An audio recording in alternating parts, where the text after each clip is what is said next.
Spotify, genau. Wieso gehe ich jetzt auf Spotify? Weil wir das auch schon im Teil 1 und Teil 2 angeschaut haben, ist sie da in einer Playlist drin, wo wir jetzt auseinandernehmen, beziehungsweise uns ein bisschen tiefer anschauen, und zwar die Pop Rising.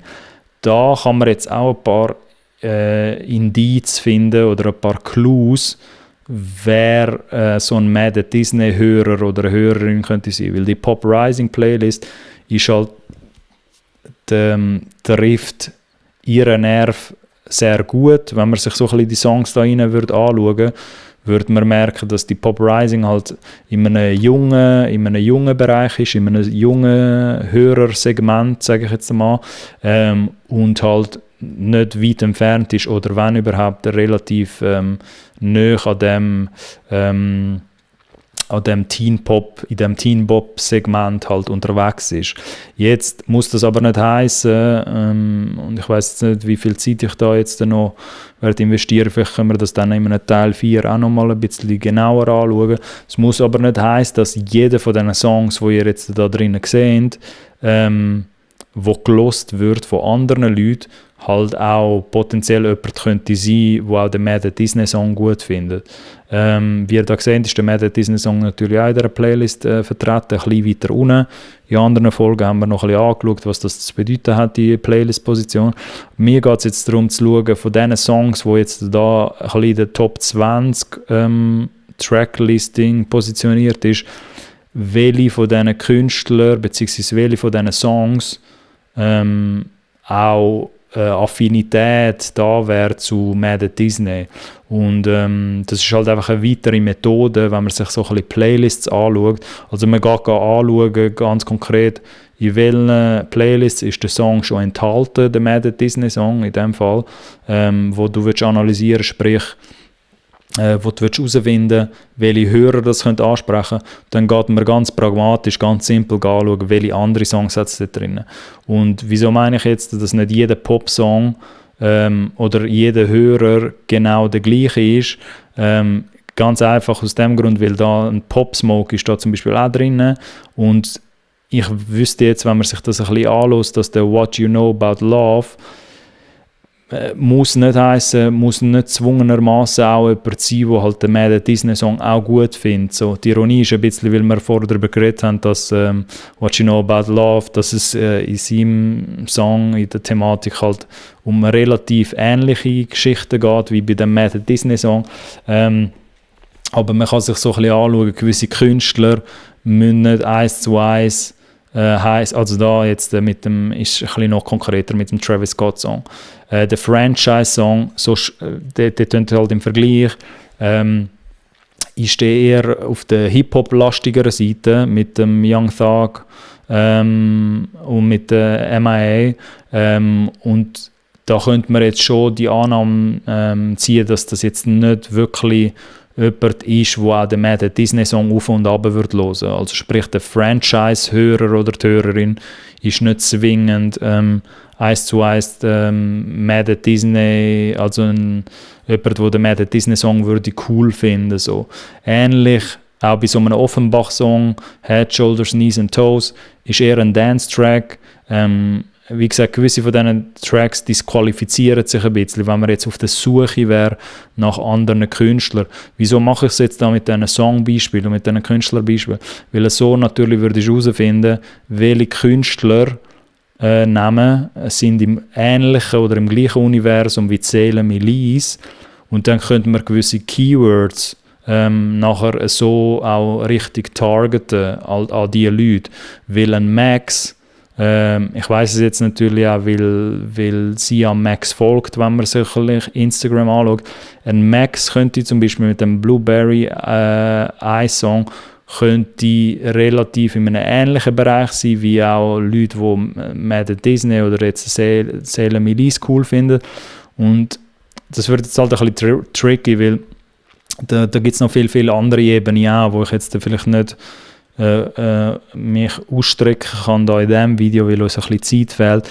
Aber ich wollte sagen, man darf auch nicht den Denkfehler machen, dass man Künstler, Zielgruppen muss immer miteinander vergleichen, sondern eher die Songästhetik und wer den Song könnte ansprechen. Das macht jetzt vielleicht noch nicht so viel Sinn, darum werde ich vielleicht in einem neuen Content-Format ein bisschen mehr ausholen dort, dass ich meine Methode oder so, wie ich das anschaue, auch ein bisschen besser erklären kann, sage ich jetzt mal, wenn ich so Songs vergleiche. Aber man darf nicht den Denkfehler auch machen, dass man sich einfach anschaut, ja gut, der Mad Disney-Song, der tönt so, wie er tönt. Also für die Leute, die ihn irgendwann mal selber hören wollen, weil ich ihn da jetzt nicht abspielen kann in diesem Video. Und dass man jetzt gezwungenermaßen den Denkfehler macht und sich Songs sucht, die genau gleich tönen oder sehr ähnlich tönen wie der Song. Um das geht es mir jetzt nicht bei dieser Zielgruppenanalyse in so Playlists. Weil es muss nicht heissen, dass du den Song musst oder Songs musst suchen, die sehr ähnlich tönen, rein vom Stil, von der Produktion. Es geht nicht um das. Es geht eher um den Mood. Es geht darum, die Aufgabe da, wenn das vielleicht ein bisschen verständlicher ist, geht es eher darum, Songs zu suchen, die mir den gleichen Mut geben und ein bisschen den gleichen Kontext und den gleichen Bezug und Relatability, wenn mir jetzt das Wort ein bisschen fehlt. Also einfach ein Song, der in mir das Gleiche auslöst wie der Mad Disney-Song. So muss man darüber nachdenken und nicht zwingend, man sucht jetzt einen, der auch so den gleichen Soundstyle hat, weil es muss nicht heissen, dass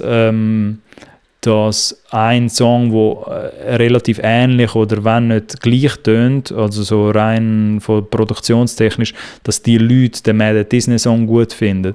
Weil wenn wir jetzt da ein bisschen spontan durchgehen, dann werdet ihr ein bisschen verstehen, was ich meine.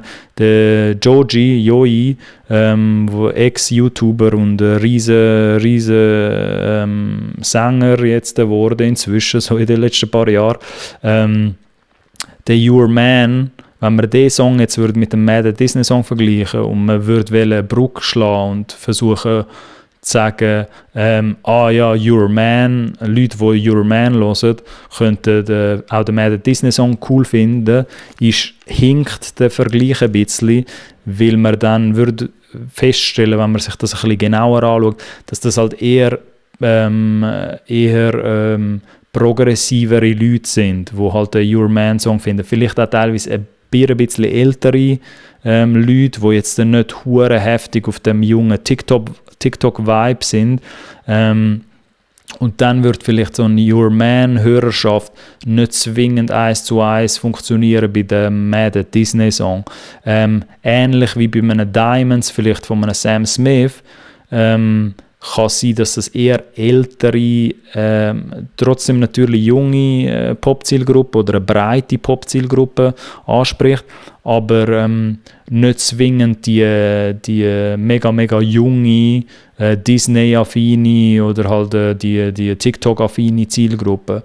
Genauso wie bei einer Fletcher, eine sehr starke neue Künstlerin, oder sie ist schon länger unterwegs, aber für die sich das selber ein bisschen anhören, die Fletcher hat sehr viele starke Songs rausgegeben in letzter Zeit, und der Bitter Track, auch den, wenn man den hören würde man merken, ein Fletcher tut gewisse Songthematiken ansprechen, auch wenn sie eine Frau ist, und man könnte jetzt sagen, ja gut, Seele Melis ist auch eine Frau, sie spricht wahrscheinlich auch eher weibliche Zielgruppen an, darum passt es. So einfach ist das natürlich nicht, weil bei einer Fletcher, bei dem Bitter Track, würde man dann auch herausfinden, wenn man das ein bisschen tiefer analysiert, dass die Songthematik oder über das, was die Fletcher jetzt oftmals künstlerisch redet oder in den Songtexten, spricht sie eher ein bisschen ältere, Adult, also sie redet halt viel über, ja, wie will man das jetzt nicht sagen, über Geschlechtsverkehr oder über Beziehungsdrama, sage ich jetzt einmal, aber nicht zwingend über so junge Beziehungsdrama oder so Drama, wo jetzt, sage ich mal, wenn ich da jetzt schnell zurück kann gehen, wo Drama, wo jetzt so Leute interessiert, die da in den Comments kommentiert haben. Es sind dann eher Leute, die schon ein bisschen etablierter sind, Leute, die vielleicht schon irgendwie in ihren 25er, zwischen 25 und 35 irgendwo sind.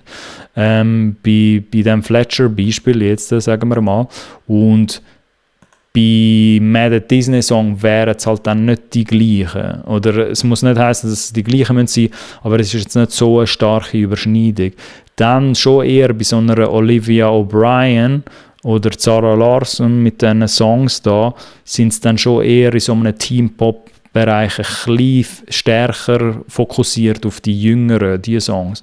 Also Olivia O'Brien ist in einem sehr ähnlichen Kosmos, kann man jetzt sagen, wie die Salem Elise, für die das halt ein bisschen länger studiert haben oder ein paar von diesen Namen auch ein bisschen kennen.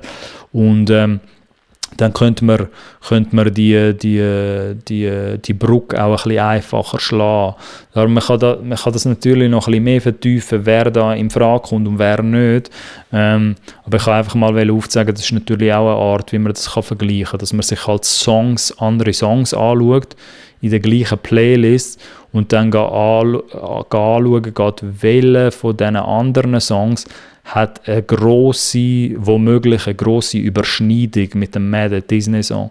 Und wie gesagt, das muss nicht heißen, nur weil wir da im Pop-Kosmos uns befinden, in dieser Playlist, dass alle von diesen Songs eine grosse Überschneidung haben zu Mad Disney. Wenn man da tief hineingeht, wird man merken, dass es mega Unterschied noch haben zwischen den verschiedenen Pop-Hörer und Hörerinnen, die da unterwegs sind, in dieser Playlist. Im Idealfall willst du natürlich Leute haben, die das alles geil finden und abfeiern, aber das Ideal kannst du eh nie haben. Und das Mad Disney-Ding ist halt schon sehr jung in dem Sinn, sage ich jetzt mal.